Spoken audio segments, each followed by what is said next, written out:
मदिरा।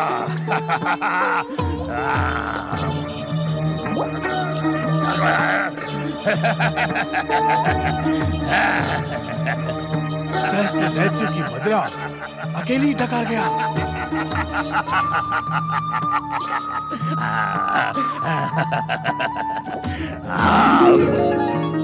पृथ्वी लोक पर जितने मनुष्य हैं, उनके 10 दिन का भोजन एक बार में खा गया। महीनों की मदिरा एक घूंट में डकार गया। सुंदर, अति सुंदर।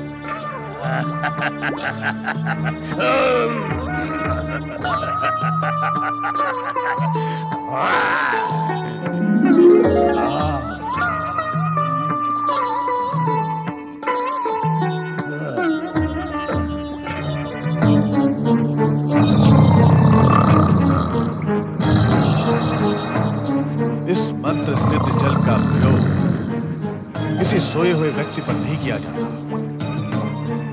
किंतु मेरे पास कोई अन्य विकल्प भी नहीं है।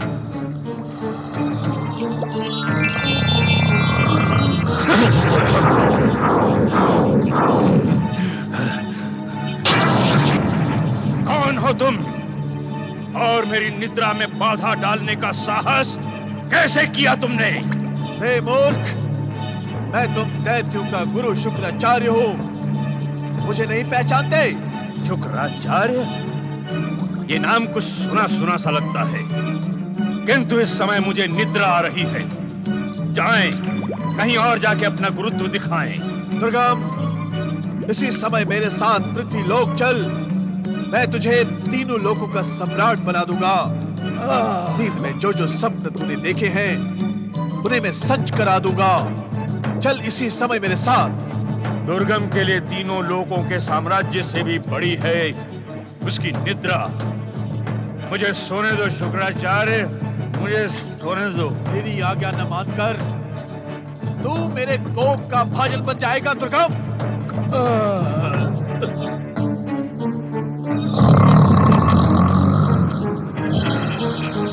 ओम नमः शिवाय।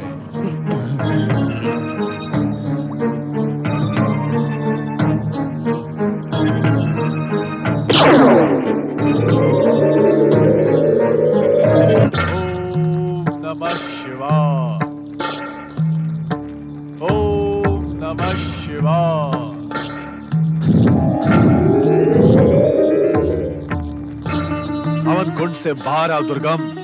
सामान्य रूप में हमारे सम्मुख आओ।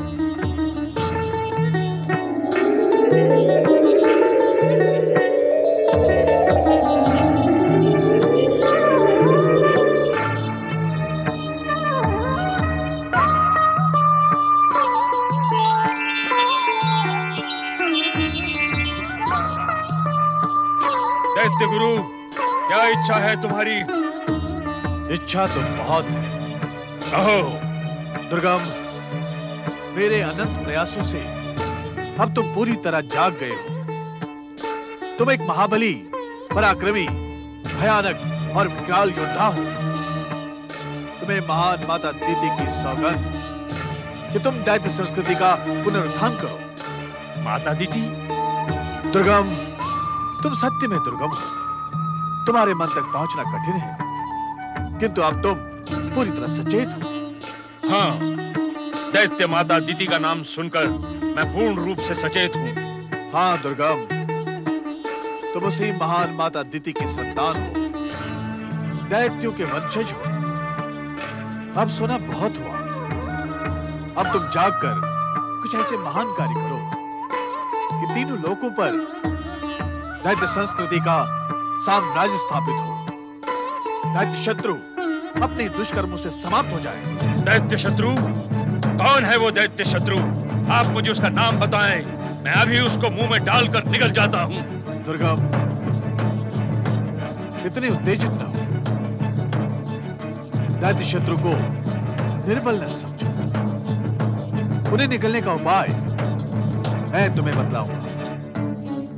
तब तुम दैत्यों के सम्राट बनकर तीनों लोकों पर दैत्य संस्कृति का साम्राज्य स्थापित करोगे।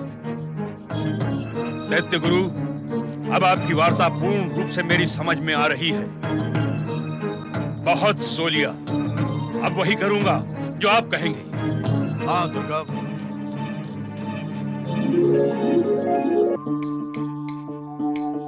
नारायण नारायण। तो दैत्य गुरु शुक्राचार्य पातालवासी भयानक दैत्य दुर्गम को मनाने में सफल हो ही गए। नारायण नारायण। उन्होंने दैत्य दुर्गम को विश्व विजयी बनाने का स्वप्न दिखाकर उन्मत्त कर ही दिया। ये समाचार भगवान भोलेनाथ को देना ही होगा ना।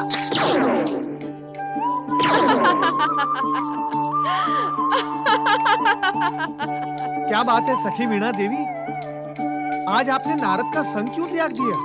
आपकी संगत का त्याग न करूं तो क्या करूं देव ऋषि?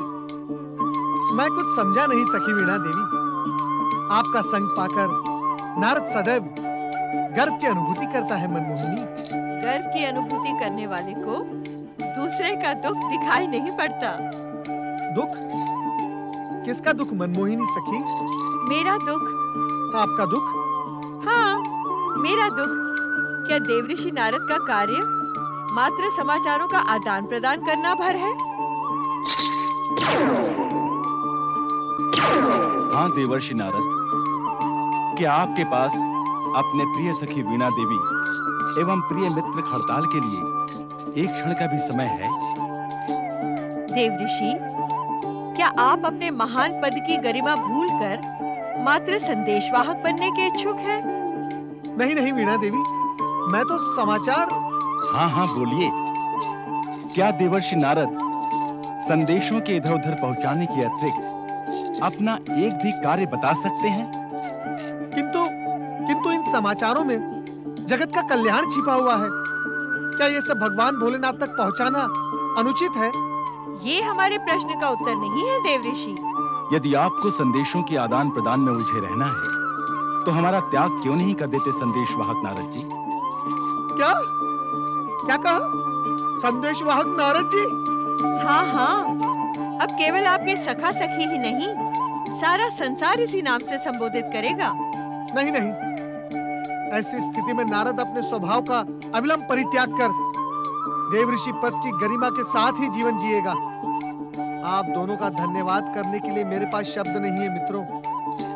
आप दोनों ने मुझे सत्य का ज्ञान करवाकर देवऋषि पद की गरिमा की रक्षा की है। भविष्य में देवऋषि नारद समाचारों को इधर उधर करने का काम कदापि नहीं करेगा। देवर्षि नारद किसी के अनुचर थोड़े ही हैं। हाँ हाँ, देवऋषि पद मैंने किसी की कृपा से नहीं अपितु अपने पुरुषार्थ से पाया है।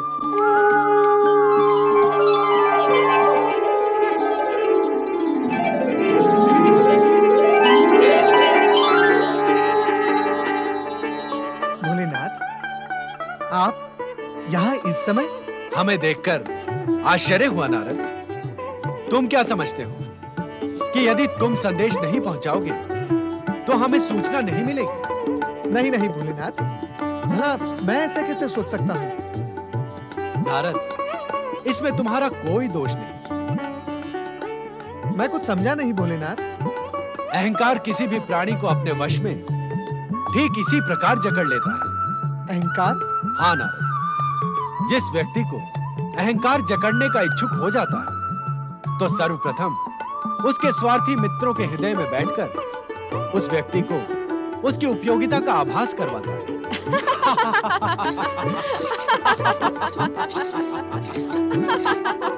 भोलेनाथ। हाँ ना, तदोपरांत उसके वही स्वार्थी मित्र उसकी उचित अनुचित प्रशंसा का बखान करते हैं। प्रशंसा का भाव ज्यों-ज्यों व्यक्ति को अच्छा लगता है त्यों-त्यों वो अहंकार के भ्रम में उलझता जाता है। आप मुझ पर सदैव कृपालु रहे भोलेनाथ। अहंकार के महासागर से इस दीनहीन नारद की रक्षा करे भोलेनाथ। नारद, तुम हमें बहुत प्रिय हो, परंतु इतना भी नहीं जानते कि हम अहंकार का भोजन करते हैं। अहंकार को बचाने में ही हमें आनंद प्राप्त होता है। प्रभु, भक्तवत्सल, परमेश्वर, मेरे अहंकार का भी भोजन करें। प्रायः हम अहंकार में उलझे व्यक्ति का शीघ्र उपचार नहीं करते, उसे भटकने देते। शिखर पर पहुंचा उसका अहंकार स्वयं उसके सर्वनाश का कारण बन जाता है और तब हमारा प्रचंड क्रोध उस शिखर पर पहुंचे अहंकारी का भोग लगाता। किंतु किंतु किंतु क्या भोलेनाथ? तुम हमारे प्रिय और परम भक्त हो ना, तुम अहंकार के भ्रम में उलझो, यह हम कदापि स्वीकार नहीं कर सकते। सर्वेश्वर, आपने इस दीनहीन नारद की लाज रख ली। मैं इसी क्षण अपने दोनों स्वार्थी मित्रों का परित्याग कर। नहीं नारद, इनकी विश्वसनीयता पर संदेह न करो। किंतु प्रभु, इन दोनों ने ही तो। जानता हूं, किंतु इसमें दोष इनका नहीं, तुम्हारा है। मेरा? हाँ नारद, तुम्हारा। यदि तुम अपने मित्रों को पीड़ा पहुंचाओगे तो उनके हृदय में उठने वाली व्यथा का लाभ अहंकार उठाएगा ही। भोलेनाथ, मैंने ये पीड़ा पहुंचाई? तनिक विचार करके बताओ नारद कि तुमने इन पर कब से कोई मधुर राग नहीं छेड़ा। इन्हें तुम्हारे संग की अत्यधिक आवश्यकता है। मैं क्या करूं भोलेनाथ?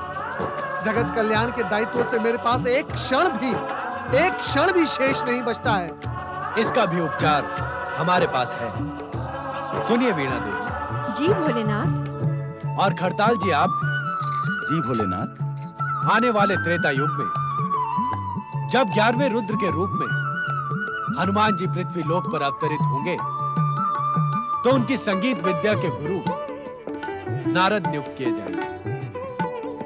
हनुमान शिक्षा के मध्य नारद आप दोनों का भरपूर प्रयोग करके आप दोनों को तृप्त कर देंगे। जय भोलेनाथ। जय शिव शंकर।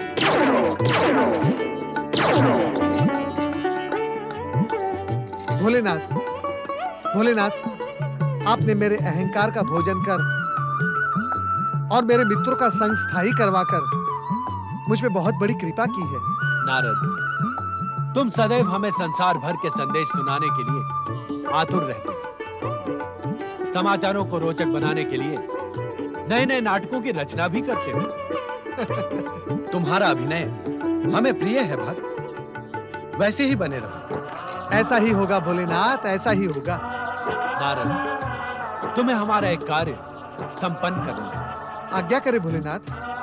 किंतु उससे पहले एक नए समाचार का ज्ञान हम तुम्हें करवा दें। समाचार? जिसको जानने का उद्वेलन विगत बहुत समय से तुम्हें व्यग्र कर रहा है। तुम यही जानने के इच्छुक हो कि यह दुर्गम किस सीमा तक पहुंचेगा? हाँ भोलेनाथ।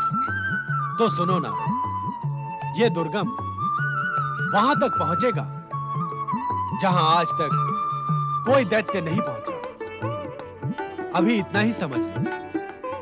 इसके आगे की कथा जानने के लिए नया नाटक न करना।